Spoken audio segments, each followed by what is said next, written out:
உங்களுக்கு ஒரே ஒரு வசனத்தை தான் தலைப்பாக சொல்லி வசனத்தை சொல்ல போகிறேன். என்ன அப்படின்னா, ஒவ்வொரு ரட்சிக்கப்பட்ட விசுவாசிகளுக்கும் ஒரு கடமை இருக்குது. அந்த கடமை என்னன்னு தான் இன்றைக்கி நம்ம செய்தியாக பார்க்க போகிறோம். கடமை என்ற தலைப்பில் நாம் செய்தியை பார்க்க போகிறோம். அதில் 13வது வசனம்னு நினைக்கிறேன், படிங்க. காரியத்தின் கடைத்தொகையை கேட்போமாக. ஒன்று, தேவனுக்கு பயந்து அவர் கற்பனையை கைக்கொள். எல்லா மனுஷர் மேலும் விழுந்த கடமை இதுதான். அல்லேலூயா. ஒவ்வொரு ரட்சிக்கப்பட்ட தேவனுடைய பிள்ளைங்க மேலேயும் பிள்ளைங்களுக்கும் ஒரு கடமை இருக்குது. அந்த கடமை என்னன்னு சொன்னால், முதல்ல நீங்கள் தேவனுக்கு பயப்படணும். ரெண்டாவது என்னன்னு சொன்னால், கற்பனைகளை கை கொள்ள வேண்டும். இப்போ பயப்படுறது அப்படின்னா என்ன அப்படின்னா, அவர் விருப்பப்படி நம்ம வாழ்ந்தாவே அவருக்கு பயப்படுறோன்னு அர்த்தம். இப்போ ஒரு ஃபேமிலி குடும்பம் இருக்குங்க. அந்த குடும்பத்தில் அப்பா அம்மா பிள்ளைங்க. இந்த பிள்ளைங்க பாருங்கள், அப்பா அம்மா எப்படி விரும்புகிறாங்களோ அப்படி வாழ்ந்தாங்கன்னா அவங்க யாருங்க? பெற்றோருக்கு கீழ்ப்படுகிற பிள்ளைங்கன்னு சொல்லுவாங்க. அதே மாதிரி பெற்றோர்கள் பிள்ளைங்களை நேசித்து பிள்ளைங்க விருப்பத்தை கேட்டு அறிந்து அதன்படி வாழறாங்கன்னு வச்சுங்களேன், அவங்க பிள்ளைங்க மேலே அன்பு வச்சுருக்கிறாங்கன்னு அர்த்தம். இது குடும்பம். அதே போல தான் நாம் கடவுள் மேலே பக்தியாக இருக்கிறோம், பயப்படுறோம் அப்படின்னா அவர் சொல்கிறத அப்படியே செய்யறது. அல்லேலூயா. கர்த்தருக்கு பயப்படுற பயம் அப்படின்னா அந்த மூலையில் இருக்கிறாரு அப்படியே பயங்க நடுங்கு, அதெல்லாம் இல்லைங்க. அவர் நம்ம கூட இருக்கிறாரு, அதனால நாம் என்ன செய்யணும்? அவருக்கு பயந்து நடக்கணும், அவர் விருப்பப்படி வாழணும், அவர் விருப்பப்படி நடக்கணும், அவர் விருப்பத்தை செய்யணும். அதுதான் நம்ம கர்த்தருக்கு பயப்படுற பயம். அந்த வசனம் பாருங்க. காரியத்தின் கடைத்தொகையை கேட்போமாக, தேவனுக்கு பயந்து. முதல்ல நீங்க என்ன செய்யணும்? தேவனுக்கு பயப்படணும். ரெண்டாவது என்ன செய்யணும்? அவருடைய கற்பனைகள். என்னது கற்பனைகள்? கட்டளைகள். 10 கட்டளைகள். பழைய ஏற்பாட்டில் 10 கட்டளைகள், புதிய ஏற்பாட்டில் 2 கட்டளைகள். அந்த 2 சேர்த்து எத்தனை கட்டளைகள்?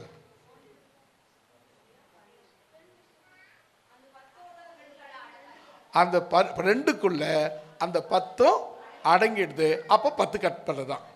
அல்லேலூயா. ஏன்னா வசனம் அப்படி தான் சொல்லுது, இந்த 2க்குள்ள அந்த 10ம் அடங்கி விடுகிறதுன்னு. ஆகினால அந்த 10ம் ஒரு 2 சேர்த்து எவ்வளோ? 10 தான். அல்லேலூயா. 10ம் ஒரு 2ம் சேர்ந்தா 10 தான். அப்போ என்னன்னா, இந்த 2க்குள்ள இந்த 10 அடங்கி இருக்கிறது. ஆகினால இந்த கற்பனைகள் நமக்கு முக்கியமாக. முதல் கற்பனை பார்த்தீங்களா? எப்போது படிச்சுக்கிறீங்களா? என்னை தவிர நினச்சி கூட பார்க்கக்கூடாது, தெரியுமா? அப்படி பார்த்தீங்கன்னா நீங்கள் அப்போவே ஆண்டவருக்கு துரோகம் பண்ணிட்டீங்கன்னு அர்த்தம். நினச்சி கூட பார்க்க முடியாது. ஏன்னா வானத்திலும் பூமியிலும் அதிகாரம் பெற்ற ஒரே தெய்வம் ஆண்டவராகிய இயேசு கிறிஸ்து மட்டும்தான். அவரை தவிர வேற யாருக்கும் அதிகாரமும் கிடையாது, ஒன்றும் கிடையாது. தெய்வம்னு சொன்னால் அது ஆண்டவராகிய இயேசு கிறிஸ்து மட்டும்தான். அல்லேலூயா. முதல்ல நம்ம செய்ய வேண்டியது கர்த்தருக்கு பயப்படணும். ரெண்டாவது நம்ம செய்ய வேண்டியது கற்பனைகளை கைக்கொள்ளணும். இது உங்கள் மேலே என் மேலே விழுந்த கடமை. அல்லேலூயா. கடமையை நிறைவேற்றணும்.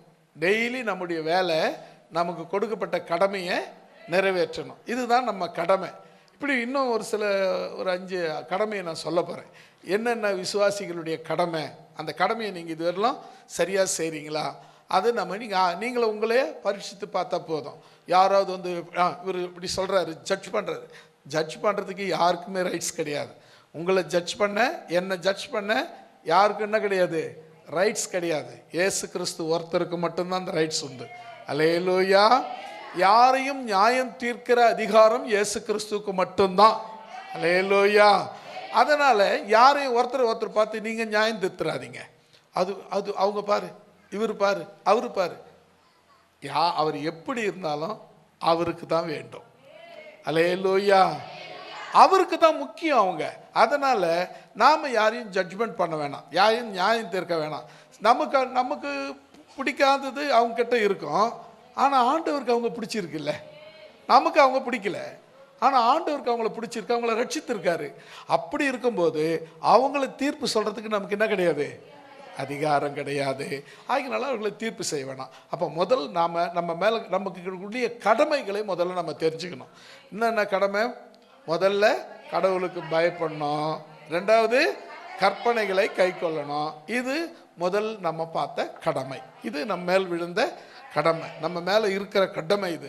இந்த கடமையை ஒவ்வொரு நாளும் சீரும் சிறப்புமாக நம்ம செய்யணும். அடுத்தது ரெண்டாவது கடமை 1 கொரிந்தியர் 9ஆம் அதிகாரம் 18வது வசனம், 16வது வசனம்.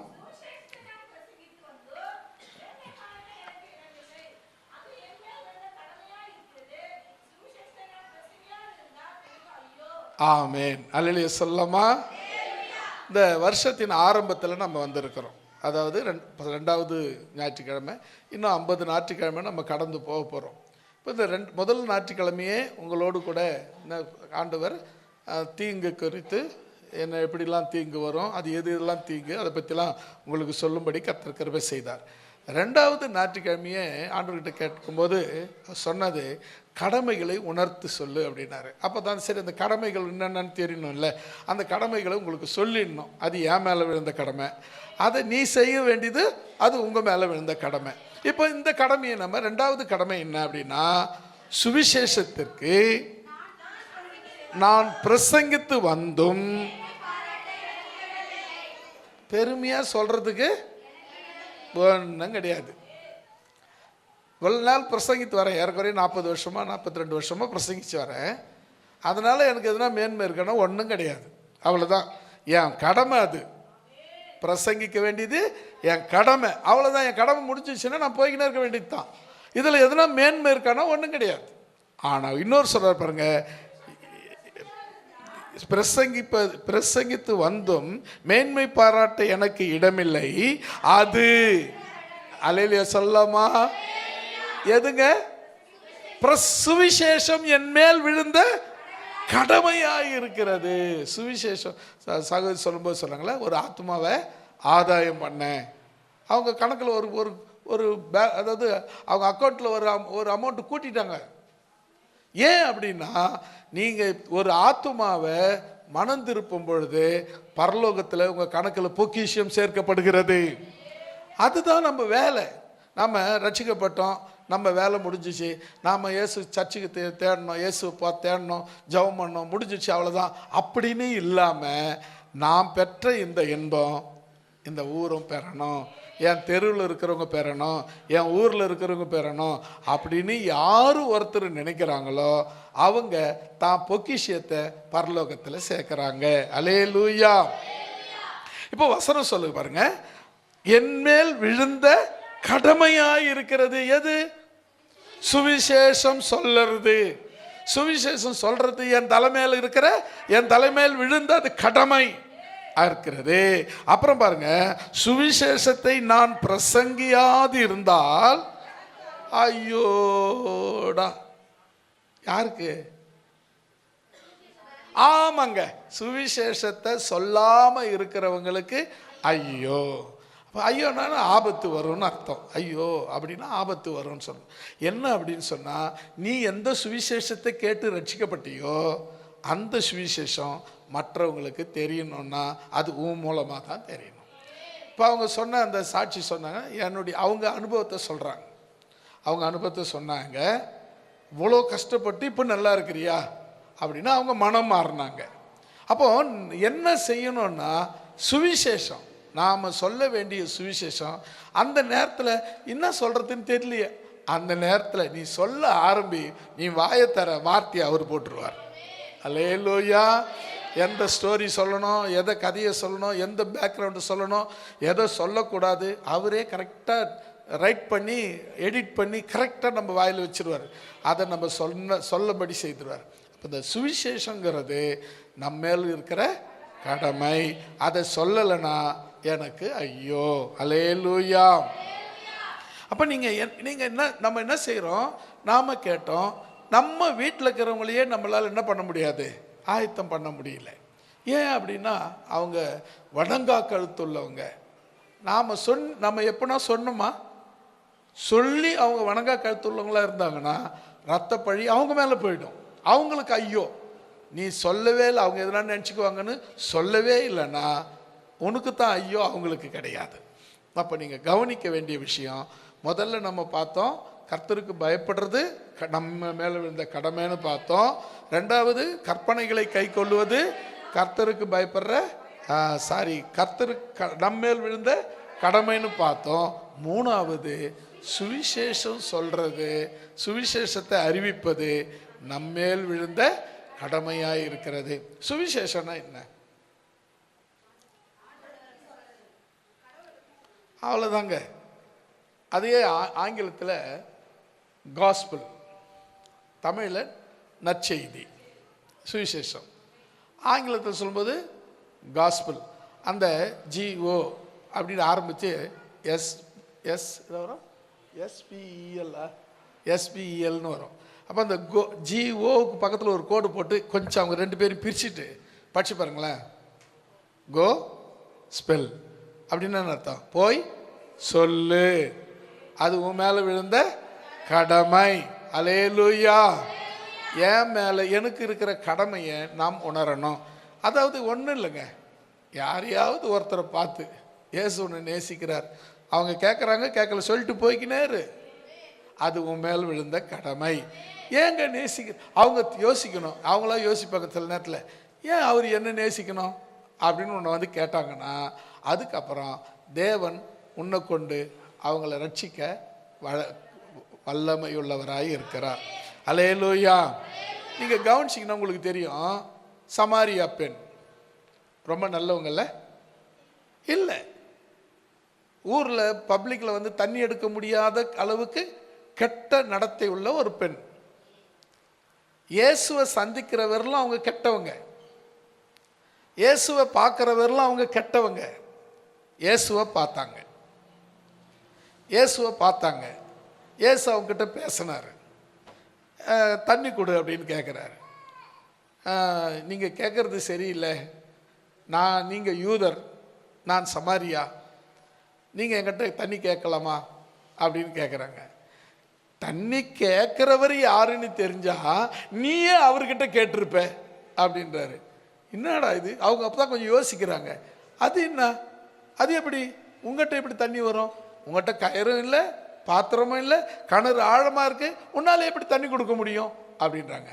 இல்லை, என்கிட்ட ஜீவ தண்ணீர் இருக்குது, அந்த ஜீவ தண்ணீர் உனக்கு கொடுப்பேன் அப்படின்னா உடனே அந்த பெண் பாருங்க, அப்படின்னா அந்த தண்ணீரை கொடு, நான் இந்த பக்கமே கணத்தாண்ட வராது இருக்கிறதுக்கு அப்படின்னு உடனே அப்போ தான் அவங்க மனம் மாற்றத்தை கொண்டாடுறாரு. சரி, நீ போய் உன் புருஷனை கூட்டிகிட்டு வா அப்படின்றாரு. அங்கே எப்படி அந்த சுவிசேஷம் போய் டர்ன் ஆகுது பாருங்களேன். நீ போய் உன் புருஷனை கூட்டிகிட்டு வா அப்படின்றாரு. சரி, அவங்க என்ன சொன்ன உடனே, ஐயோ எனக்கு புருஷன் இல்லையே. சொல்ல, ஆமாம் நீ உண்மையை சொன்ன, ஏன்னா வீட்டில் ஒருத்தன் இருக்கிறான், ஏற்கனவே உனக்கு 4 பேர் இருக்காங்க, இப்போ ஒருத்தன் கூட இருக்கிறான், அவனும் புருஷன் இல்லை அப்படின்னு சொல்ல. உடனே குடத்தை வச்சுட்டு ஓடி போய், நான் செஞ்சதெல்லாம் ஒருத்தர் சொன்னாரு, அவர் பாருங்க, அவர் மெஸ்ஸியா தானா? அல்லேலூயா, அல்லேலூயா. சுவிசேஷம் பாருங்க, இயேசுவை சந்திக்கிறதுக்கு முன்னவரெல்லாம் அவங்க கெட்ட பொம்பளை தான், கெட்ட நடத்த உள்ள, அவங்கள யாரும் போய் ஊருக்குள்ளே வரக்கூடாது, ஒதுக்கி வச்சுருக்காங்க. அப்படிப்பட்டவங்க இயேசுவை சந்திச்சாங்க, இப்போ ஊருக்குள்ளே போயிட்டாங்க. அல்லேலூயா. நீ இயேசுவை சந்திக்கிற வரலாம் உன்னால் சுவிசேஷம் கூட சொல்ல முடியாது. நீ சுவிசேஷம் சொல்லணும்னா முதல்ல இயேசுவை சந்தி. அவங்க கணத்தங்கரையில் சந்திச்சாங்க, நீ எங்கே சந்திக்கணுமோ சந்தி, கணத்தங்கரையில் சந்தி, ஏரியில் சந்தி, இல்லை வீட்டில் சந்தி, தெருவில் சந்தி, இல்லை ஆலயத்தில் சந்தி, எங்கேயாவது ஒரு இடத்துல சந்திச்சிருவோம். இயேசுவை ஒரு முறையாவது பார்த்துரு. இயேசுவை பார்க்காம உன்னால் சுவிசேஷம் சொல்ல முடியாது, அந்த கடமையை நிறைவேற்ற முடியாது. அந்த கடமையை நீ நிறைவேற்றணும்னா இயேசுவை சந்திக்கணும். சமரியா பெண் சுவிசேஷம் சொன்னது எல்லாருக்கும் தெரியும், பைபிள் படிக்கிற அத்தனை பேருக்கும் தெரியும். நிறைய பேச்சாளர்லாம் அவங்கள பற்றி பேசுகிறாங்க, சமாரியா பெண் எப்படி சுவிசேஷம் சொன்னா அப்படின்லாம் பேசுகிறாங்க. ஆனால் ஒரே ஒரு விஷயம், சமாரிய பெண் இயேசுவை சந்திக்கிறதுக்கு முன்னே சுவிசேஷம் சொல்லலை. அது ஞாபகத்தில் வச்சுக்கோங்க. இயேசுவை சந்தித்த பிறகு, அவங்களுக்குள்ள ஒரு உரையாடல் ஏற்பட்ட பிறகு, அவங்களுக்கு ரட்சிப்பு ஏற்பட்ட பிறகு, அவங்க மனம் திரும்பின பிறகு, அவங்க இப்போ தான் குடத்தை வச்சுட்டு ஊருக்குள்ள ஓடி, நான் செஞ்சதெல்லாம் ஒருத்தர் சொன்னாரு, அவர் இயேசுதானா, அவர் மெசியா தானா, அவர் ரட்சகர் தானா, வந்து பாருங்கன்னு சொல்லி சொன்னா, அந்த இடத்துல அந்த ஊரே ரட்சிக்கப்பட்டதுங்க. அல்லேலூயா. ஊரே ரட்சிக்கப்பட்டது. ஒரு சமாரிய பெண், ஒரு சமாரிய பெண், ஒதுக்கி வைக்கப்பட்ட ஒரு சமாரிய பெண்ணால ஒரு ஊரே ரட்சிக்கப்படுமானா, ரட்சிக்கப்பட்ட நம்மால அதுக்கும் மேலானவைகளை செய்ய முடியும். நமக்கு என்ன தெரியுமா, நம்மளால முடியாது. ஒரு பழமொழி தெரியுமா, ஒரு குறள், அதாவது முயற்சி திருவினையாக்கும். உங்ககிட்ட இருக்கிறது அதுதான் முயற்சியின்மை. அதாவது என்னன்னா, நம்ம சொன்னா கேட்பாங்களோ கேட்க மாட்டாங்களோ, கேட்டா கேளு, கேட்கட்டப்போ நான் சொல்றது என் கடமை. ஹல்லேலூயா. அவங்க கேட்டா கேட்குறாங்க, கேட்கட்ட போறாங்க, சொல்றது என் கடமை. இந்த ஊருக்கு வந்த உடனே எல்லாரும் வாங்கப்பா பாஸ்டர் வாங்க, நீங்கள் தான் பாஸ்டரா, வாங்க நீங்கள் ஏதோ சொல்கிற சுவிசேஷம் சொல்ல போகிறீங்களா, சொல்லுங்க அப்படின்னு கேட்டாங்கன்னு நினைக்கிறீங்களா? எத்தனை அவமானம், எவ்வளோ கேவலம், எத்தனை பேர், எத்தனை நடந்தது. அத்தனையும் கேட்டு கேட்காத மாதிரியும் பார்த்து பார்க்காத மாதிரியும் என் வேலையை செஞ்சுக்கிட்டே இருந்தேன். இன்னி வரலும் செய்ய கர்த்தர் கிருபை கொடுத்திருக்கிறார். அல்லேலூயா. எல்லாரும் ஏத்துக்குவாங்கன்னு அவசியம் கிடையாதுங்க, எல்லாரும் ஏத்துக்கணும்னு அவசியம் கிடையாது. சொல்ல வேண்டியதும் கடமை, ஏத்துக்கிறதும் ஏத்துக்காத போறதும் அவர் வச்சுக்கிற வேலை. நீ சொல்ல வேண்டியது. அப்படியே பாருங்களேன், தண்ணி மழை பூமியில் ஃபுல்லாக மழை பெய்யுது. ஒரு திட்டு பெய்யறதில்லை. இப்போ நம்ம இந்த தோட்டத்தில் மழை பெய்யுதுன்னா, ஒரு நம்ம வீடு இருக்கிற இடத்துல மட்டும் விட்டுட்டு மற்ற தோட்டத்தெல்லாம் மழை பெய்யுமானா பெய்யாது. அது எல்லா இடத்துலையும் பெய்யும். மழைங்கிறது நல்லோர் தீயோர் எல்லாருக்கும் பொதுவானது, பெய்யும். நல்லவங்க அதை பயன்படுத்திக்கிறாங்க, தீயவங்க அதை விட்டுடுறாங்க. நல்ல இடத்துல நல்ல நிலத்தில் விதிச்ச மழை பெஞ்ச மழை பயிராகி நல்ல விளைச்சலை கொடுக்கும். கடம்புல பெஞ்ச மழை புல்லு முளைச்சி வேஸ்ட்டாக போகும். அதுதான். அதே போல் நீ சுவிசேஷம் சொல்கிறது மழையை போல ஏற்றுக்கிறவங்க பயிராகி கனியாகி பலன் தருவாங்க. ஏற்றுக்காதவங்க கொள்ளமோட்டில் விதைக்கப்பட்ட கொள்ளமோட்டில் மேய்ப்பட்ட மழை போல வேஸ்ட்டாக போவாங்க. அதை பற்றி உனக்கு பிரச்சனை இல்லை. சொல்ல வேண்டியது நம்முடைய கடமை. அல்லேலூயா. சுவிசேஷத்தை சொல்லலைன்னா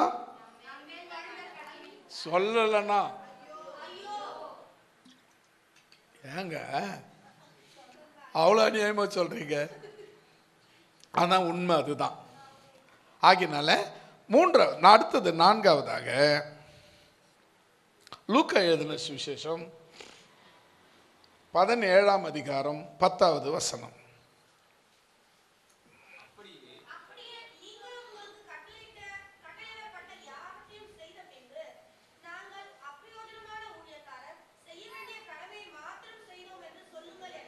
ஆமீன். வரல்லே சொல்லமா. அடுத்தது 10வது வசனத்தை நீங்க மறுபடியும் படிங்க.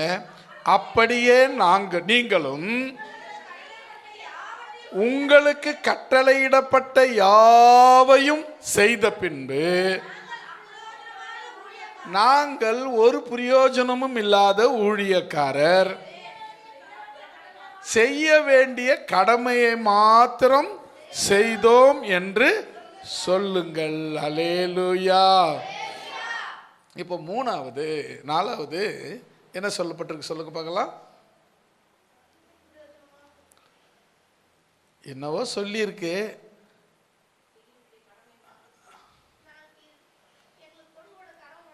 என்னங்க கடமை? அது கடமை தான். அது இதில் சொல்லுங்க. இங்கே வந்து ஊழியம் சொல்லப்பட்டிருக்கிறது. முதல்ல பார்த்தது சுவிசேஷம். இப்போ ஊழியங்கிறது பொது, சுவிசேஷங்கிறது அதில் ஒன்று. அதாவது ஊழியத்தில் ஒரு பார்ட்டு, ஊழியத்தில் ஒரு பார்ட்டு தான் சுவிசேஷம். இப்போ ஊழியங்கிறது மொத்தமானது, அதாவது முழு சபைங்கிற மாதிரி. இதில் எல்லாரும் இருப்பாங்க, ஆண் பெண் குழந்தைகள் எல்லாரும் இருப்பாங்க. அதுபோல் ஊழியங்கிறது பொதுவானது. சுவிசேஷங்கிறது அதில் ஒன் ஆஃப் த பார்ட், ஒரு பகுதி. ஊழியம் வந்து 5 வகையாக சொல்லப்பட்டிருக்கு, தெரியுமா?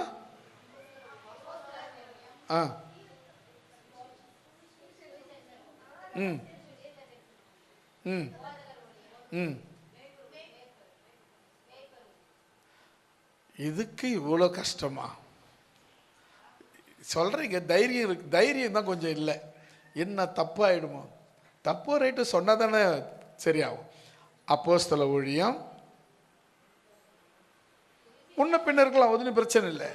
சுவிசேஷ ஊழியம், தீர்க்க தரிசன ஊழியம், மேய்ப்பர் ஊழியம், போதகர் ஊழியம். இந்த 5 ஊழியத்தில் சுவிசேஷம் ஒரு பார்ட். அந்த பார்ட் அப்போ இந்த 5 செய்கிறது அந்த 5 ஊழியம் தான். இந்த 5 மொத்தம் ஊழியம், அதில் ஒரு பார்ட், ஒரு பகுதி தான் சுவிசேஷம். சுவிசேஷம் ஊழியம் வந்து எங்கே வேணாலும் செய்ய முடியுமானா செய்ய முடியாது. சபை அதுக்குன்னு ஒரு இடம் வேணும். ஆனால் சுவிசேஷம் அப்படி இல்லை, போகிற வழியெல்லாம் சொல்லிக்கினே போய்கினே இருக்கலாம், அது சுவிசேஷம். இப்போ இது கவனிக்க வேண்டிய விஷயம், அப்படியே நீங்களும் உங்களுக்கு கட்டளையிட்ட யாவையும் செய்த பின்பு நாங்கள் பிரயோஜனம் இல்லாத ஊழியக்காரர். நாங்கள் யாருங்க? பிரயோஜனம் இல்லாத அப்பிரயோஜனமற்ற அப்படின்னா பிரயோஜனம் இல்லாத ஊழியக்காரர், செய்ய வேண்டிய கடமையை மாத்திரம் செய்தோம். அல்லேலூயா. ஊழியக்காரன் வேலை என்னன்னா அவன் கடமையை மட்டும் செய்யணும். கடமையை செய், பலனை எதிர்பாராதே. இதுதான் ஊழியக்காரன் மேலே விழுந்த. ஒவ்வொரு ஊழியத்திலையும் பலன் கிடைக்கணும் அப்படின்னு எதிர்பார்க்கறது அது நம்முடைய அறியாமை. ஊழியங்கிறது பிஸ்னஸ் கிடையாது. ஊழியங்கிறது நம்முடைய பிழைப்புக்கான வழி கிடையாது. அது நிறைய பேர் அப்படி பண்ணுறதுனால தான் இன்னும் கஷ்டத்தில் இருக்காங்க. நிறைய ஊழியக்காரங்க கஷ்டப்படுறதுக்கு காரணமே இது ஒரு ஜாப் அப்படின்னு நினைக்கிறாங்க, இது ஒரு வேலை அப்படின்னு நினைக்கிறாங்க. நான் சொல்கிறேன், இது வேலையே கிடையாது, இது சேவை. அல்லேலூயா. ரெண்டாவது, சில பேர் என்ன பண்ணுறாங்க, ஊழியத்துக்கு வர்றதே எதுக்கு வராங்கன்னா, இதில் வந்தால் நம்ம பொழைச்சிக்கலாம் எப்படியாவது அப்படின்னு நினைக்கிறாங்க. இது வந்து ஒரு பிழைப்புக்கு அடுத்த காரியமாக நினைக்கிறதுனால அந்த ஊழியம் அவங்கள கை கொடுக்கறது இல்லை. எப்போவுமே இது என் கடமை, இதை செய்வேன், பலன் எதிர்பார்க்க மாட்டேன். அல்லேலூயா. நான் யாருங்க? அப்பிரயோஜனமற்ற ஊழியக்காரன். அல்லேலூயா. பிரயோஜனமானவன் இல்லை, அப்பிரயோஜனமற்றவன். ஆகினால என் கடமை என்ன? நான் சொல்ல வேண்டியதை, செய்ய வேண்டியதை செஞ்சு முடிக்கிறேன் அப்படின்னு சொல்லணும். ஊழியங்கிறது நாம் செய்ய வேண்டிய கடமையாக இருக்கிறது. அல்லேலூயா. எது நம்ம கடமைன்னு பார்த்தோம்? தேவனுக்கு பயப்படுறது நம்முடைய கடமை, கற்பனைகளை கை கொள்வது நம்முடைய கடமை, சுவிசேஷத்தை அறிவிக்கிறது நம்முடைய கடமை, ஊழியம் செய்வது நம்முடைய கடமை. 4வது ஏன் ஸ்டாப் ஆயிடுச்சு? ஊழியம்னு ஒருத்தர் மட்டும் தான் சொன்னீங்க. ஊழியம்ங்கிறது அதாவது ஒட்டு மொத்தமானது ஊழியம், அதில் சுவிசேஷம் அதில் ஒரு பிரிவு. அந்த ஊழியங்கிறத நாம் செய்கிற ஆள் பெரிய பயங்கரமான ஆளுங்க, அவர் அப்படிங்க இப்படிங்க, அதெல்லாம் ஒன்றும் கிடையாது. அப்பிரயோஜனமற்ற ஊழியக்காரன். அல்லேலூயா. அவங்க அவ்வளோதான், அவங்களுடைய இது அவ்வளோதான். தேவன் சில நேரங்களில் அவங்கள ஆசீர்வதிப்பார். சிலர், அதாவது ஊழியத்தில் வந்த எத்தனையோ பேர் ஆசீர்வாதமாக இருக்கிறாங்க, எத்தனையோ பேர் கஷ்டப்படுறாங்க. கஷ்டப்படுறதுக்கு காரணம் என்னென்னா, சில பேர் இந்த ஊழியத்தை பிஸ்னஸாக பார்க்குறாங்க, அதனால் கஷ்டப்படுறாங்க. சில பேர் இதை ஒரு ஜாப், இது ஒரு வேலையாக பார்க்குறாங்க, அதனால் கஷ்டப்படுறாங்க. ஊழியத்தை ஒரு சேவையாக, தேவன் எனக்கு கொடுத்த கடமையாக நினச்சவங்க அதை சக்ஸஸ் பண்ணுறாங்க. அல்லேலூயா. உங்களுக்கு தெரிஞ்ச ஊழியக்காரர் பாருங்கள், அப்படியே கற்பனை பண்ணி பாருங்கள். அப்படின்னா இந்த ஊழியங்கிறது இப்படிப்பட்டது அல்ல, இப்படிப்பட்டதாக இருக்க வேண்டும். அல்லேலூயா. அப்படி இப்போ மறுபடியும் இந்த வசனமா, அப்படியே நீங்களும் உங்களுக்கு கட்டளையிடப்பட்ட யாவையும் செய்த பின்பு நாங்கள் அப்பிரயோஜனமற்ற ஊழியக்காரர்,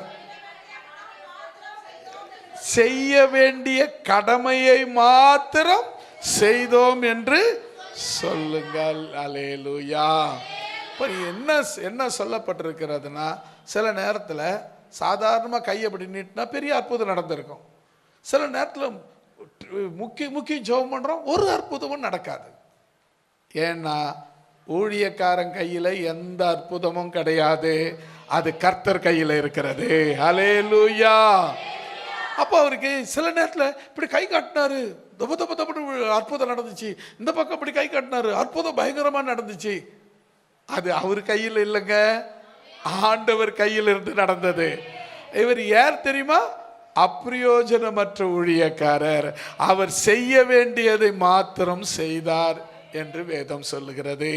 இதில் ஊழியம் செய்யறதுல ஒன்றும் நான் பெரிய ஊழியக்காரர், நான் பெருமை அப்படிலாம் ஒன்றும் கிடையாது. கடமை. அல்லேலூயா. இது என் மேல் விழுந்த கடமை, அது செய்ய வேண்டியது நம்முடைய கடமை, செய்துட்டு இருக்கோம், அவ்வளோதான். நம்மளுடைய ஆயுசு நாட்கள் இன்னும் எக்ஸ்டெண்ட் பண்ணும்போது அந்த கூடி செய்வோம். இல்லைன்னு சொன்னால் டாட்டா காமிச்சிட்டு போய்கினே இருக்க வேண்டியது தான். ஏன்னா என் வேலை முடிஞ்ச உடனே ஆண்டவர் என்ன அவர் கூப்பிட்டுக்குவார், நான் போயிடுவேன். அப்போ என் வேலை முடிஞ்சிடுச்சின்னு அர்த்தம். இப்போ இன்னும் ஆயுசு நாட்களில் கூட்டி கொடுத்துருக்கிறாருன்னா இன்னும் கொஞ்ச நாள் அவருடைய ஊழியத்தை செய்ய வேண்டிய கட்டாயம் இருக்கிறது. நான் செய்து முடிப்போம். நாம் அப்பிரயோஜனமற்றவர்கள். அல்லேலூயா. அதை ஞாபகத்தில் வச்சுக்கோங்க. இன்னொரு வசனம் கூட வாசிங்களேன். என்னாகமத்தின் புஸ்தகம் 13ஆம் அதிகாரம் 23ஆம் அதிகாரம் 12வது வசனம். என்னாகமும் 23:12.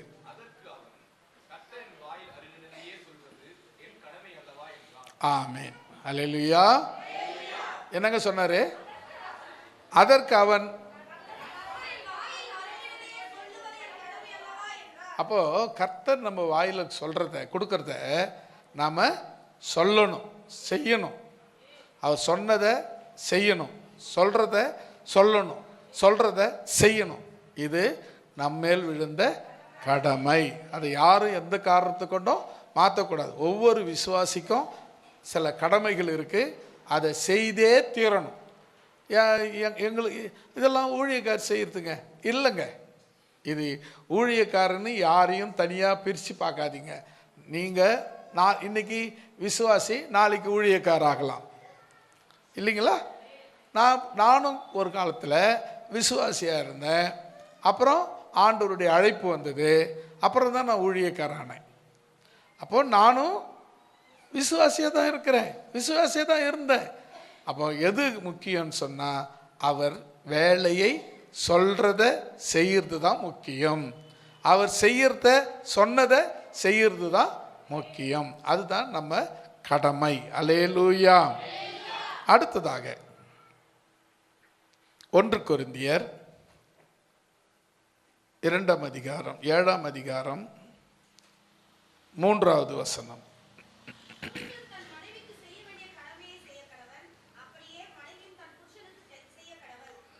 ஆமென். அல்லேலூயா. இப்போதான் முக்கியமான இடத்துக்கு வந்திருக்கிறோம். எங்க முக்கியமான இடத்துக்கு வந்திருக்கிறோம். இது சில நேரத்தில் குடும்பத்தை பற்றி பேசும்போது தான் கல்லடி சொல்லடிலாம் நிறைய வரும். அதெல்லாம் தாங்கியிருந்தால் அவனை ஒரு வழி கிடையாது. இது எங்கள் கடமை, சொல்ல வேண்டியது எங்கள் கடமை, பிரசங்கிக்க வேண்டியது என்னுடைய கடமை. கவனிச்சுக்குங்க, லைஃப்பில், வாழ்க்கையில், குடும்பத்தில் கணவன் மனைவி யார் முக்கியம்? நிஜமா? சரி. கணவன் இல்லாம மனைவியால முடியாது. மனைவி இல்லாம கேட்டுக்குங்க. ஆனா உண்மை அதுதான். அல்லேலூயா. எது உண்மை? அதுதான் உண்மை. சரி, இப்போ நீங்க கவனிச்சிங்கன்னா இந்த இந்த இந்த இந்த இந்த இது எங்க ஆரம்பிச்சதுன்னு பார்த்தீங்கன்னா ஏதேன்லயே ஆரம்பிச்சிருச்சு. அல்லேலூயா. இப்போ எங்கேயும் புதுசா ஆரம்பிச்சது இல்லை. ஏதேன் உலக தோற்றம் முதல்லயே ஆரம்பிச்சிருச்சு. பாருங்க, ஆதாம படைச்சார். அவனை என்ன பண்ண, ஏற்ற துணையை உண்டாக்குவோமாக அப்படின்னு ஏற்ற துணையை உண்டாக்குனார். ஏன் அப்புறம் நீங்க மட்டும் ஏத்துக்காம இருக்கிறீங்க? அதாவது ஒரு ஆணுக்கு ஒரு பெண்ணை கல்யாணம் பண்ணியாச்சு, அதை ஏற்ற துணைன்னு வேற சொல்லியாச்சு. நீ அதுக்கு தகுந்த மாதிரி மாறிக்கணுமே தவிர நீ முரட்டாட்டம் பண்ணக்கூடாது.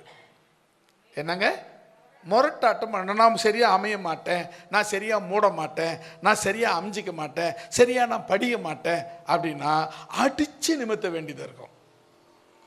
சில கம்பிங்க பெண்ட் ஆயிடுச்சுன்னு வச்சுக்க, அது சரியா வச்சு வச்சு பார்ப்பாங்க. சரி பண்ணலன்னா ஆமாங்க அடிச்சுதாங்க நிமித்தணும், வேற வழி கிடையாதுங்க.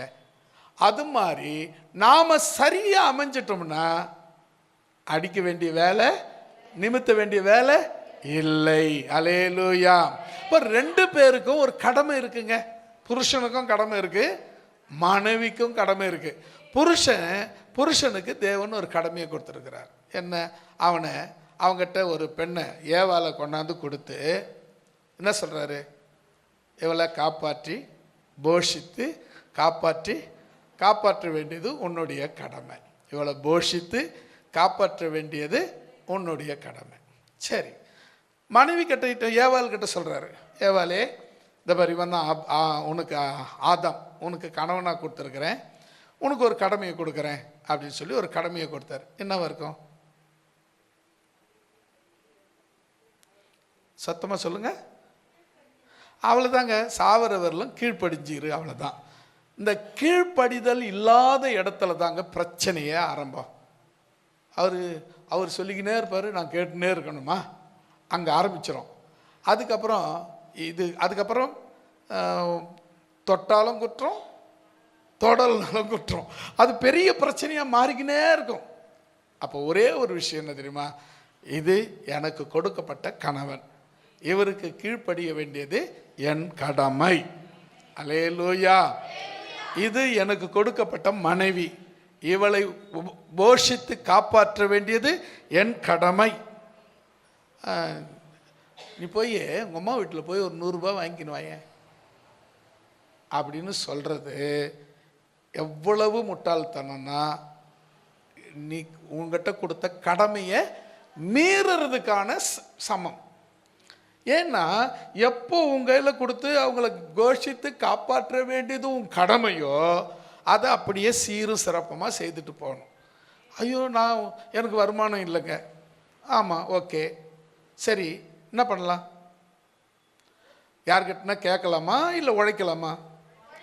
ஆமாங்க, வருமானத்தை உருவாக்கணுமே தவிர நாம யாருக்கிட்டையும், அம்மா வீட்லேயும் சரி அப்பா வீட்லேயும் சரி யாருக்கிட்டையும் ஏசகம் அது கேட்டாவே ஏசகம்.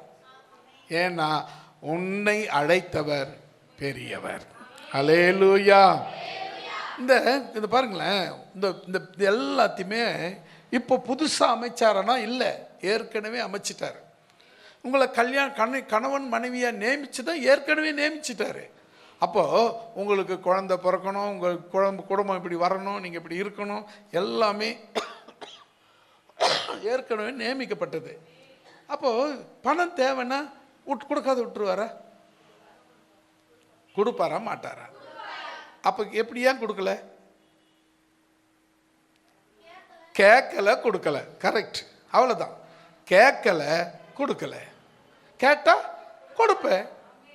இதுதாங்க. அப்போ நீங்கள் கவனிக்க வேண்டிய விஷயம் என்னன்னு சொன்னால், சில நேரத்தில் தெய்வத்தை மறந்து போகிறதுனால இந்த ஆரம்ப நாட்களில், கல்யாணம் பண்ண ஆரம்ப நாட்களில் அவங்க தெய்வத்தை மட்டும் இல்லை எல்லாத்தையுமே மறந்துடுவாங்க. நான் சொல்கிறேன், எந்த நிலையிலையும் தெய்வம் நம்ம கூடவே இருக்கணும். அல்லேலூயா.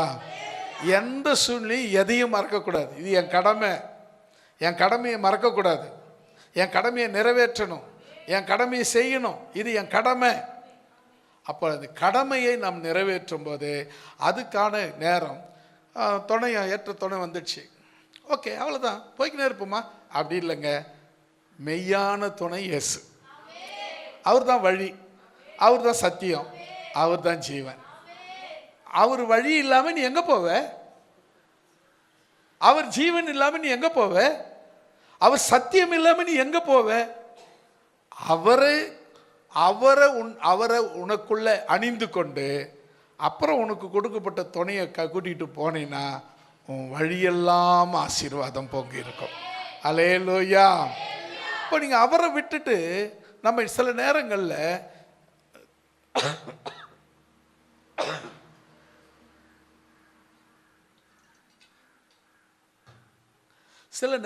நம்ம என்ன பண்ணிடுறோன்னா, ஏற்ற துணை கிடச்சிச்சுப்பா, நல்ல ஜோடி கிடச்சிச்சுப்பா, மெய் மறந்துடுவோம். எதில்? தெய்வத்தை விட்டுட்டதில்லை. நாம் என்ன செய்யணும்னா, தெய்வத்தை பிடிச்சிக்கிட்டு நம்ம கையை துணையை ஏற்ற துணையை கையில் பிடிச்சோம்னா நமக்கு ஃபுல் ஸ்ட்ரென்த்து கிடச்சிடும். அல்லேலூயா. இப்போ ஒரு ஃபேன் இருக்குது, இந்த ஃபேன் போட்டோம் ஆனால் ஓடலை, சுவிட்சு போட்டேன் அப்போ கூட ஓடலை, பவர் இருந்தும் ஓடலை, ரிப்பேர் இல்லாமல் இருந்தும் ஓடலை, கனெக்ஷன் கொடுக்கலங்க. இதை கரெக்டாக கொடுத்துட்டா ஃபேன் தானாக ஓடும். அல்லேலூயா. அதே மாதிரி தான் லைஃபு. ஆண்டவர் இருக்காரு, துணை இருக்கு, மனைவி இருக்கு, பிள்ளைங்க இருக்கு, எல்லாம் இருக்கு. கனெக்ஷனை கொடுக்க விட்டுட்டியாப்பா. கனெக்ஷனை கொடுத்துருக்கா. ஆண்டவர் தான் கனெக்ஷன், அவர் தான் மெயின் டிபார்ட்மெண்ட்டு, அவர் தான் பவரு, அவர் தான் எல்லாம். அவர் இல்லாமல் ஒன்றும் கிடையாது. அல்லேலூயா. அப்போ அவர் நமக்கு ஃபுல் கரண்ட்டாக இருக்கும்போது இந்த ஃபேன் ஓடிக்கிட்டே இருக்கு, யாராலையும் நிறுத்த முடியாது. அல்லேலூயா. ரிப்பேர் ஆனால் தான் நிற்கும், அதில் நீ ஓடிக்கிட்டே இருக்கும். காரணம் சரியான கனெக்ஷனில் இருக்கு. இப்போ தேவனோடு நம்முடைய கனெக்ஷன் சரியாக இருக்குமானா நம்முடைய கடமை கரெக்டாக இருக்கும். இப்போ ஒரு புருஷனுக்கு கடமை என்ன? போஷித்து காப்பாற்ற வேண்டியது கடமை. இப்போ போஷித்து காப்பாற்ற வேண்டியவர் அவருக்கு நான் இப்போ கொஞ்ச நாளைக்கு லீவ் விட்டேன், போஷித்து காப்பாற்ற வேலையை லீவ் விட்டுக்கிறேன்னு சொன்னார்னா சாத்தியமாகுமா? ஆகாது. அதே போல் மனைவியும் கீழ்ப்படுறதில் இன்றைக்கி ஒரு வாரம் லீவுங்க, நான் கீழ்ப்படிய மாட்டேன் அப்படின்னா அடுத்த வாரம் நீ போய் கீழ்ப்படிஞ்சா என்ன நடக்கும்னு யோசித்து பாருங்க. ஒரு வாரம் லீவில் கீழ்ப்படியில, அடுத்த வாரம் லீவ் முடிஞ்சு போய் கீழ்ப்படுகிறேன்னு வச்சுங்களேன், பிரச்சனை இருக்குமா இருக்காதா? இருக்கும். இந்த லைஃப்பில் லீவே கிடையாது, கண்டினியூவாக போய்கினே இருக்க வேண்டியது தான். தொடர்ச்சியாக ட்ரெயின் மாதிரி, ரயில் பெட்டி மாதிரி போய்கினே இருக்க வேண்டியது தான், எங்கேயும் நிற்கக்கூடாது. அல்லேலூயா. ஒரு வாட்டி பூட்டியாச்சு, கனெக்ஷன் கொடுத்தாச்சு அப்படின்னா சாகர வரலும் ஓடிக்கிட்டே இருக்க வேண்டியது தான். எங்கேயும் நிற்காதீங்க. உங்கள் வாழ்க்கை சுபிட்சமாக, சந்தோஷமாக, மகிழ்ச்சியாக இருக்கும். அல்லேலூயா. அப்போ இங்கே செய்ய வேண்டிய கடமை உங்களுக்கு இருக்கு. புருஷனுக்கு, அப்போ மனைவிங்க இல்லை இல்லை, இப்போ நீங்க வார்த்தையின்படியே புருஷனுக்கு கீழ்ப்படியிடும். அப்போ கவனிங்க, வசனத்தை நல்லா கவனிங்க. புருஷனுக்கு கர்த்தர் கொடுத்த கடமை என்ன? போஷித்து காப்பாற்ற வேண்டியது ஒவ்வொரு புருஷன் மேல் விழுந்த கடமை. அதுக்கு தட்டி கழிக்க அவங்களால முடியாது, சொல்லவும் முடியாது, தட்டி கழிக்க கூடாது. அப்போ அடுத்தது என்னன்னு சொன்னால், மனைவிக்கு என்ன கட்டளை கடமைன்னா, உனக்கு கொடுக்கப்பட்ட சொந்த புருஷனுக்கு கீழ்ப்படிந்து, ஆபிரகாமுக்கு சாரால் கீழ்ப்படிந்தது போல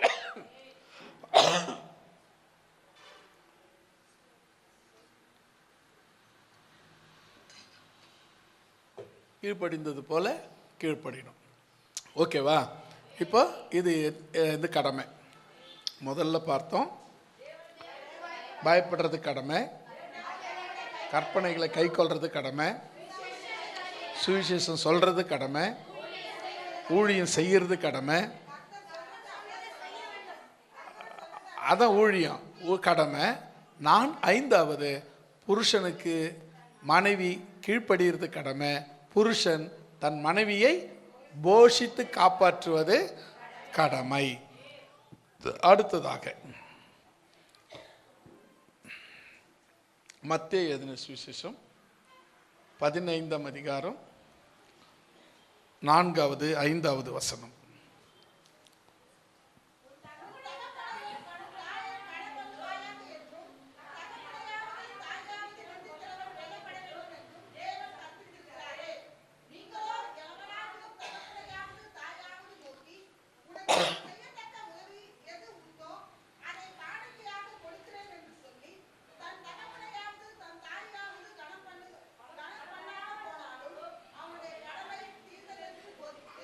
ஆமேன். அல்லே சொல்லமா. அடுத்த கடமை, உன் தாயும் தகப்பனையும் கனம் பண்ணணும். ஒரு என்ன செய்யணும்னா, டெய்லி ஒரு 10 கிலோ வெயிட் உள்ள கல் தூக்கி தலைமையில் வச்சிடணும். அவங்கள கனம் பண்ணுற மாதிரி ஆகிடும்ல, கனமாக இருப்பாங்கள்ல. கனங்கிறது அவங்களுக்கு கொடுக்க வேண்டிய மரியாதையை அவங்களுக்கு கொடுக்கணும். இல்லைன்னா மரியாதை கெட்டு போயிடும். ஆமாம் தானே? நம்ம செய்ய வேண்டிய மரியாதை செய்யலைன்னா அது என்ன ஆகிடும்? அந்த மரியாதை கெட்டு போயிடும். கெட்டு போன மரியாதை அப்புறம் பார்த்தீங்கன்னா நல்லா இருக்காது. ஆகினால உங்கள் பெற்றோருக்கு நீங்கள் கனம் பண்ணணும். எல்லாத்துக்கும் கீழ்ப்படிச்சுட்டே இருப்பீங்களா? பெற்றோரை கனம் பண்ண வேண்டும். நல்லா கவனிச்சு பாருங்க. இந்த வசனம் பாருங்க, 4வது வசனம். உன் தகப்பனையும் உன் தாயையும் கனம் பண்ணுவாயாக. இது ரொம்ப முக்கியம். அப்பாவும் அம்மாவும் ஈக்குவல் ரைட்ஸ் சொல்லுவாங்க. ஒரு பையனுக்கு ஒரு பொண்ணுக்கு 2 பேருமே சமநிலையான அதிகாரம் உடையவர்கள். அப்பா இல்லாமல் அம்மாவும் இல்லை, அம்மா இல்லாமல் அப்பாவும் இல்லை. அப்பா இல்லாத அம்மாவும் பிள்ளையை பெற்றுக்க முடியாது, அம்மா இல்லாமல் அப்பாவும் பிள்ளை பெற்றுக்க முடியாது. இவங்க 2 பேரும் சரியான ஒரு அரவணைப்பில் தான் இந்த பிள்ளை பெற்று வளர்க்கப்படுகிறான். இந்த பிள்ளை பெற்று வளர்க்கும்போது நம்ம வளரும் போதே என்ன செய்யணும்னா, அப்பா அம்மா இவங்க 2 பேரையும் வைக்க வேண்டிய இடத்துல, ஒதுக்கி வைக்க வேண்டிய இடத்துல இல்லை, வைக்க வேண்டிய இடத்துல வச்சு சரியாக நீ கனம் பண்ணினா, நாளைக்கு நீ அப்பாவாகும் பொழுது உன் பிள்ளைங்க உங்களை கனப்படுத்துவார்கள். அல்லேலூயா. இது கடமை. இது ஏதோ நீ செய்யணுமா அப்படின்லாம் கேட்கக்கூடாது. நீங்கள் என்னாச்சுன்னா, உங்கள் அப்பா பார்த்து, ஏப்பா நான் உங்களுக்கு காணிக்கையாக கொடுத்து விட்றேன், எவ்வளோ வேணும், ஒரு 1 லட்ச ரூபா அக்கௌண்ட்டில் போட்டு விட்றேன், சாப்பிட்டுக்க அப்படின்னா கடமை தீர்ந்து போச்சு. அவ்வளோதான், உனக்கு கடமையே கிடையாது. முடிக்கணும் கடைசி வரலும். உன்னை அவங்க எப்படி காப்பாற்றி கை தூக்கி உன்னை விட்டாங்களோ, அவங்க முடியாத காலத்தில் அவங்கள கையில் தூங்கி ஏற்றி சுமந்து போய்கிட்டே இருக்கணும். அதுவும் கடமை. அல்லேலூயா. இப்போ கவனிங்க, உன் தகப்பனையும் உன் தாயையும் கனம் பண்ணுவாயாக. இந்த கனம் மரியாதை செய்வாயாக. அடுத்தது பாருங்க, தகப்பனையாவது தாயையாவது நிந்திக்கிறவன்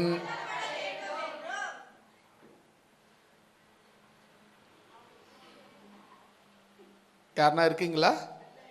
கொல்லப்பட வேண்டியவங்க இந்த பக்கம் இருக்கிறீங்களாப்பா? யாருன்னா கொல்லப்பட வேண்டியவங்க அப்பாவையோ அம்மாவையோ நிந்திச்சிங்கன்னா, நான் சொல்லலை, வசனத்தை மறுபடியும் வேணா நான் உங்களுக்காக மறுபடியும் படிக்க சொல்கிறேன். மறுபடியும் படிக்கலாமா? தகப்பனையாவது தாயையாவது தாயையும் கனம் பண்ணுவாயாக என்றும், தகப்பனையாவது தாயையாவது நிந்திக்கிறவன், அவமதிக்கிறவன், திட்டுகிறவன், சண்டை போடுகிறவன், எதிர்த்து பேசுகிறவன், எதிராக நிற்கிறவன், இவங்க எல்லாம் கொல்லப்பட வேண்டிய லிஸ்ட்டில் இருக்கிறவங்க. நம்ம சபையில் யாரும் இருக்க மாட்டீங்கன்னு நம்பட்டுமா? நான் நம்புகிறேன். எப்பொழுதும் நம்முடைய கடமை அது. அல்லேலூயா. ஏன் அப்படின்னா வசனம் சொல்லுது அவங்க கொல்லப்பட வேண்டிய இடத்துல இருக்கிறவங்க.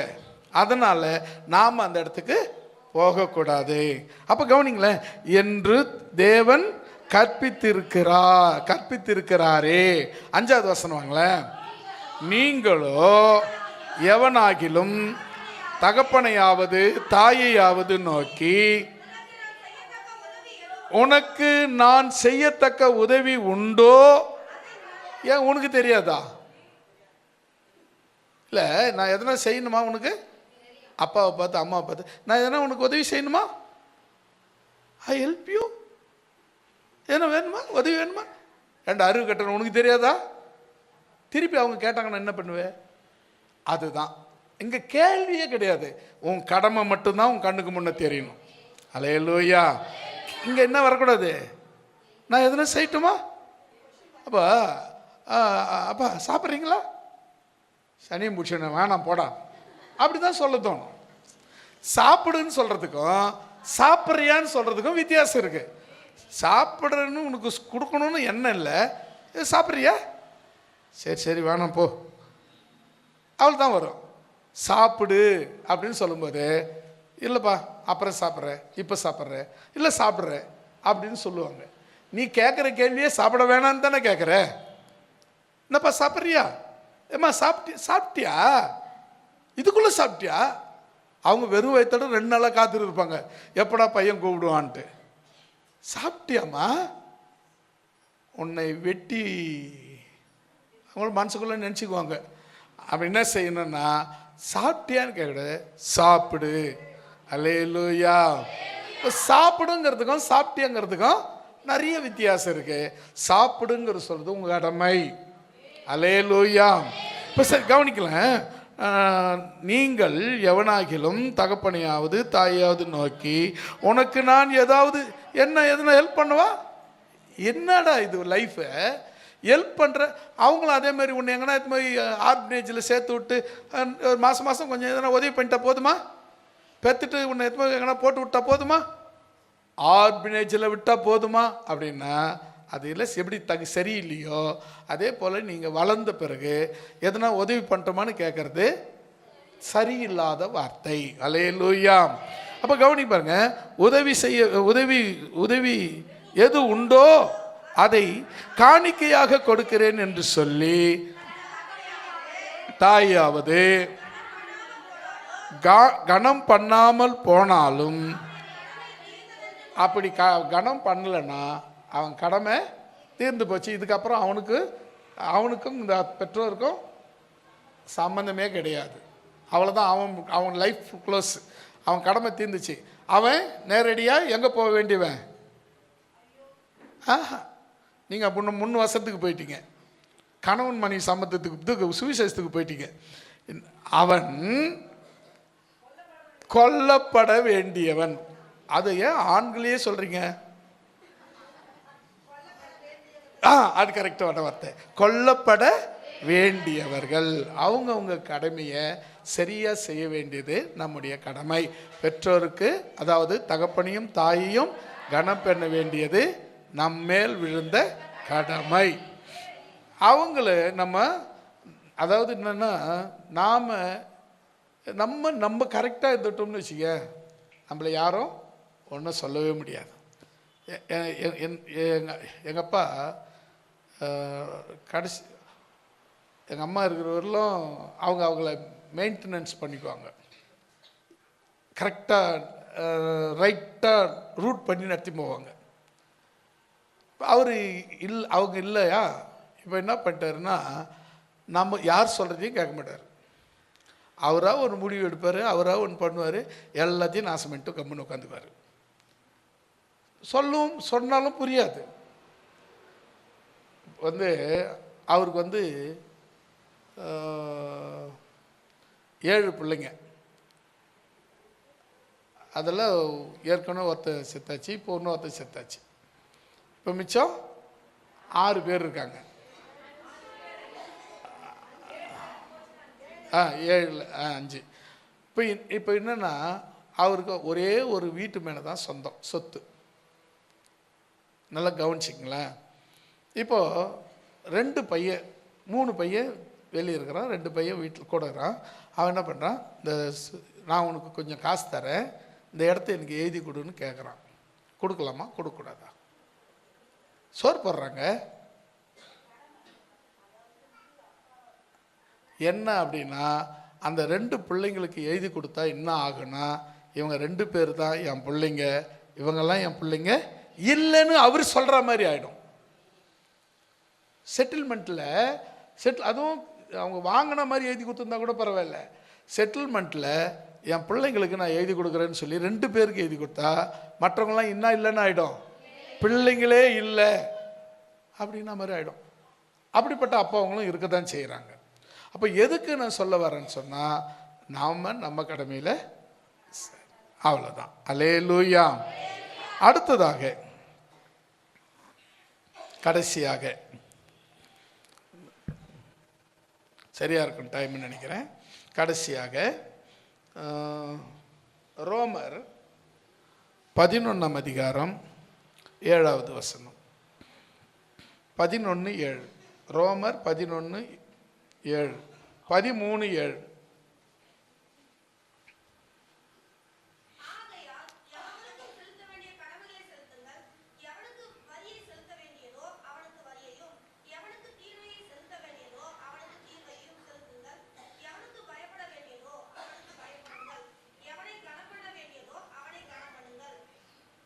ஆமேன். ஒரு சொல்லமா?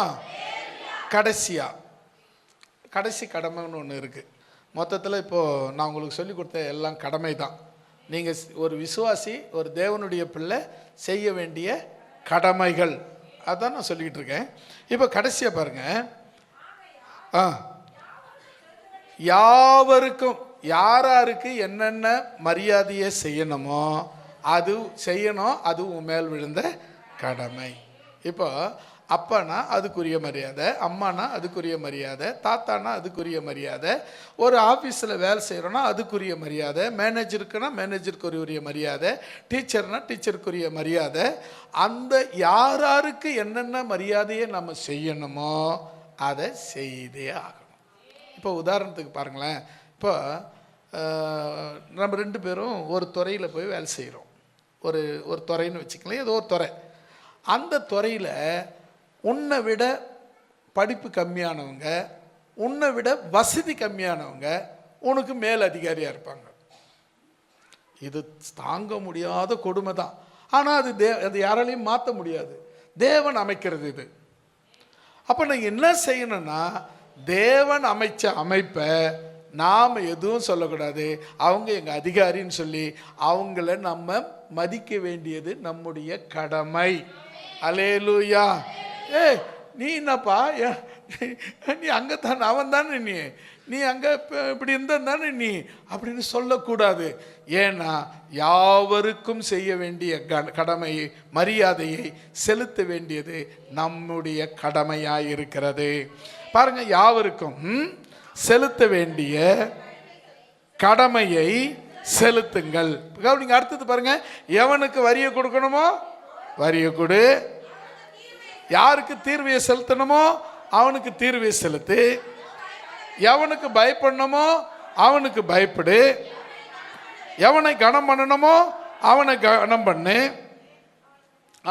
இப்போ பாருங்களேன், இப்போ தீர்வை வரி இதெல்லாம் சொன்னேன்ல, அதனால விக்கிரக ஆராதனைக்கு வரி கொடுக்கலாமா கூடாதா?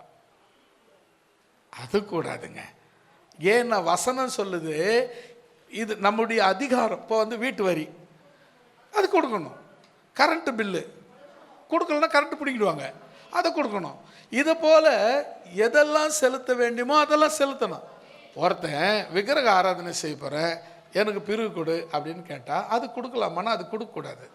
ஏன் அப்படின்னா அவங்க சாமியை கும்பிட்றாங்க, அவங்களுக்கும் உங்களுக்கும் எந்த சம்பந்தம் கிடையாது. சம்பந்தம் இல்லாத இடத்துல போய் நம்ம வரியை கொடுக்கலாமான்னா கூடாது. நிறைய பேர் என்ன பண்ணுறாங்க, எதுக்கு ஊரை பகைச்சிக்கின்னு அப்படின்னா, அப்போ நீ விக்கிரக ஆராதனை செய்யறதுக்கு காசு கொடுத்தனா நீ விக்கிரக ஆராதனை செய்யறேன்னு அர்த்தம். ஊரை பகைச்சிக்கல, நீ தேவனை பகைச்சிக்கிற. ஊரை பகைச்சிக்க கூடாதுன்றதுக்காக தேவனை பகைச்சிக்கலாமான்னா தேவனை பகைச்சிக்க கூடாது. ஊரே பகைச்சிட்டாலும் பரவாயில்ல, வேற ஊரில் போய் வாழ்ந்துக்கலாம். ஆனால் தேவனை பகைச்சிப்போ எங்கே போய் வாழ்வ? எங்க? வனாந்தரத்தில், மலைக்கு மேலே, மலைக்கு கீழே, எங்கே போனாலும் அவர் தாங்க இருக்கிறாரு. அல்லேலூயா. அப்போ நீங்க கவனிக்க வேண்டிய விஷயம், யாருக்கெல்லாம் யாவருக்கும் செலுத்த வேண்டிய கடமைகளை செலுத்துங்க. இப்போ என்னென்ன கடமை அப்படின்னா, வரி செலுத்துறது, அடுத்தது தீர்வை செலுத்துறது, பயப்படுறது. யாருக்கு பயப்படணுமோ அவங்களுக்கு, நம்மளை விட சின்னவங்க, அவங்கள பார்த்து நம்ம பயப்படணுமானா அதிகாரத்தில் இருந்தாங்கன்னா நாம் அவங்களுக்கு பயப்பட வேண்டியது நம்முடைய கடமை. இப்போ உதாரணத்துக்கு நம்ம தெருவில் நம்ம தெரு பையன் ஒருத்தன், நம்ம அவனை வாடா போடா டேய் அப்படி இப்படின்னு கூப்பிட்ருப்போம். அவன் திடீர்னு ஒரு போஸ்டிங்கில் வந்து நிற்கிறான், ஒரு அதிகாரத்தில் வந்து நிற்கிறான். அதே நிலைமையில் போய் கூட பெரிய ஆட்கள்லாம் கூட இருக்கிறாங்க, ஆஃபீஸர்ஸ்லாம் கூட இருக்காங்க. உனக்கு பழக்கப்பட்டவனேன்னு சொல்லிட்டு நீ போய் வாடா போடா டேய் இப்படின்னு சொல்லலாமான்னா சொல்லக்கூடாது. ஏன்னா அவன் இப்போ அதிகாரத்தில் வந்து இருக்கிறான். அவனுக்கு கொடுக்க வேண்டிய, அவனுக்கு பயப்பட வேண்டிய பயத்தை நீ பயந்து தான் ஆக வேண்டும். அல்லேலூயா. அவங்களுக்கு முன்ன நீ அவனை மதிக்கலைன்னா, கனம் பண்ணலைன்னா, அப்புறம் உன்னை சுற்றி இருக்கிறவங்க அத்தனை பேரும் உன்னை கனவீனம் பண்ணுவாங்க. அது நம்மளை நாமளே அவமதிச்சுக்கிற மாதிரி அர்த்தம். யாருக்கு பயப்படணுமோ அவங்களுக்கு பயப்படுங்க. அடுத்தது, யாரை கனம் பண்ணணுமோ அவங்கள பண்ணுவாங்க. அது வயசு வித்தியாசம் கிடையாதுங்க. வயசு சின்னவங்க பெரியவங்க நம்மளை விட அதிகாரத்தில் வந்துட்டாங்கன்னா அவங்க கனத்துக்குரியவங்க. அல்லேலூயா. இப்போ நீங்கள் பார்த்தீங்கன்னா, என் ஃப்ரெண்டு நானும் அவனும் ஒன்றா படித்தோம். 1ஆம் கிளாஸ்லேருந்தே ஒன்றா படித்தோம். 6ஆம் கிளாஸ் வந்தவொடனே அவன் ஃபெயில் ஆகிட்டான், நான் பாஸ் ஆகிட்டேன், நான் வந்துட்டேன். அதுக்கப்புறம் நான் ஒரு வருஷம் முன்னே முடிச்சுட்டேன், அவன் ஒரு வருஷம் எஸ்எஸ்எல்சி ஒரு வருஷம் நான் முன்னே முடிச்சுட்டான், அவன் பின்னால் முடித்தான். முடிச்சுட்டு அவன் ஒரு ஆஃபீஸில் வேலைக்கு சேர்ந்துட்டான், ஒரு ஆஃபீஸராக ஆகிட்டான். அவங்க ஆஃபீஸுக்கு நான் என்னை கூப்பிட்டான், நான் போனேன். அங்கே போய் டே அங்கமுத்து அப்படின்னு பேசினா எப்படி இருந்திருக்கும்? அங்கே இருக்கிற கூட இருக்கிற வேலை செய்கிறவங்களாம் சார் அவரை வெளியே அனுப்புங்க அப்படின்ட்டுருவாங்க இல்லைங்களா? அப்போ நான் என்ன இருக்குன்னா, இப்போ அங்கே போகணும் ஒன்று அவர்கிட்ட சாருன்னு தான் பேசணும், இல்லை வாப்பா போப்பான்னு பேசணும், இல்லை அதுக்குரிய மரியாதையை நம்ம கொடுக்கணும். அதை வெளியே வந்துட்டோம், 2 பேரும் வெளியே வந்துட்டான். டேய் அங்கே பேசவே முடியலடா, அங்கே உன்னை சாருன்னு கூப்பிட்றதுக்கு சங்கட்டமாக இருந்ததுடா அப்படி வெளியே வந்தவுடனே வாடா போடான்னு பேசிக்கிறோம். ஏன்னா அந்த மரியாதையை கொடுக்க வேண்டிய இடத்துல நாம் மரியாதையை கொடுத்து தான் ஆக வேண்டும். இது நம்முடைய கடமை.